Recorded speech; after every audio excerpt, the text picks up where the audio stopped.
Comment amener des individus aux expériences, aux compétences, aux personnalités et aux motivations aussi diverses que variées à collaborer au sein d'une équipe? Soyons clairs. Avoir des joueurs de grand talent dans son équipe a beau être un atout, cela ne veut pas dire qu'ils sont faciles à gérer et par-dessus tout qu'ils sont en mesure de jouer collectivement et de marquer des buts ensemble. Je m'appelle Mohamed Brada du cabinet Crestcom, spécialisé dans la transformation des bons managers en grands leaders. Et je suis ici aujourd'hui pour vous parler du management des équipes et vous aider à rendre la vôtre rapidement opérationnelle et ultra performante. Une définition pour commencer. Qu'est-ce qu'une équipe gagnante? C'est un groupe d'individus qui, avec passion et implication, travaillent à la réalisation d'un objectif commun.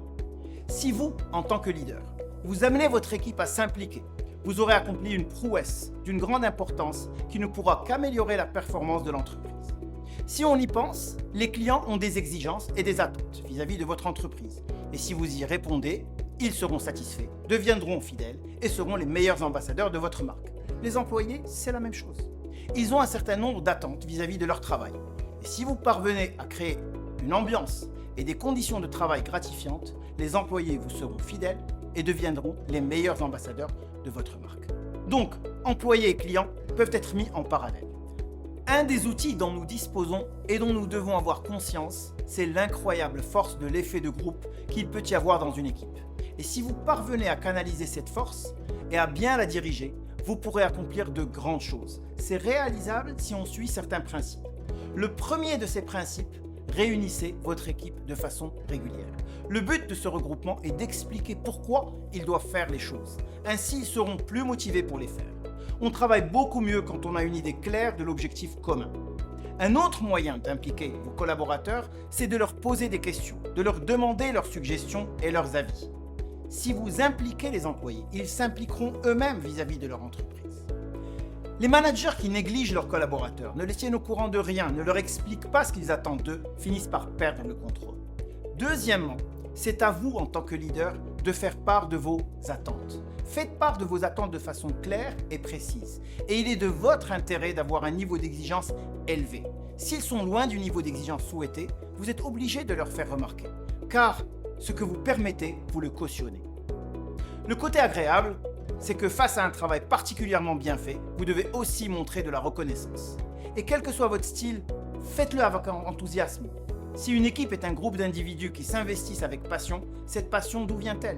De vous, bien sûr, le chef qui donne l'impulsion. Troisièmement, pour donner à vos employés l'occasion de s'investir, donnez-leur plus de responsabilités. On dit souvent déléguer pour exprimer ça, mais je préfère l'idée de donner plus de responsabilités. Non seulement cela vous libérera du temps, mais les gens se sentiront plus investis. Il y a cependant quelques règles à suivre. Vous déléguez des responsabilités, mais vous restez le responsable en tant que manager. Donc vis-à-vis de cette personne, vous devez définir des attentes claires et précises. Et vous devez absolument planifier des rendez-vous réguliers pour faire le point ensemble sur ses avancées et ses résultats. Tout cela pour éviter que les responsabilités accordées ne se retournent contre vous. Quatrièmement, votre attitude envers les collaborateurs détermine leur attitude envers vous. Si vous pensez à des personnes qui vous ont influencé dans votre carrière, qui sont des modèles pour vous, qu'ont-elles fait ou dit pour avoir une telle influence sur vous? C'est leur attitude qui vous a inspiré et c'est cela que je vous invite à essayer de faire. Comment y parvenir? Le principe est très simple. Maîtrisez votre comportement. Développez votre intelligence émotionnelle en restant calme, assuré et positif dans les situations difficiles. Et c'est un défi au quotidien. Le meilleur conseil qui m'ait été donné, c'est quand vous sentez de la colère monter, demandez-vous, est-ce que je me souviendrai de ça dans 5 ans? Est-ce que ça aura de l'importance dans 5 ans? Et presque toujours la réponse est non. Et là, vous pouvez vous ressaisir. Cinquième et dernier point, soyez un modèle pour les autres. Prenez soin de vous. On ne peut pas prendre soin des autres si on ne prend pas soin de soi. Manager des gens, insuffler l'esprit d'équipe et donner l'exemple, ça demande beaucoup de travail et énormément d'énergie.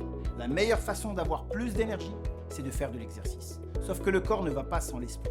2 aliments pour l'esprit, l'humour et l'inspiration. Exposez-vous à un maximum de pensées positives et riez aussi souvent que vous le pouvez.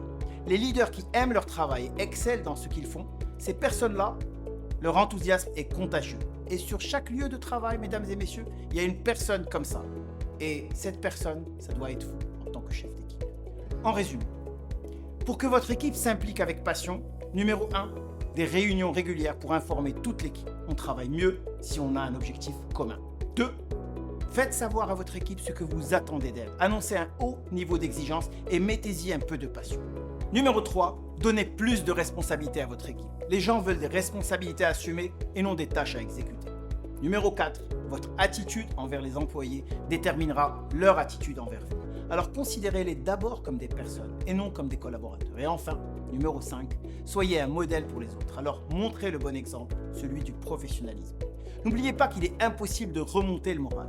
Les meilleurs managers savent que le moral se diffuse et se propage toujours du haut vers le bas. En mettant en pratique les idées que je viens de partager avec vous, vous pourrez améliorer la performance de tous vos collaborateurs.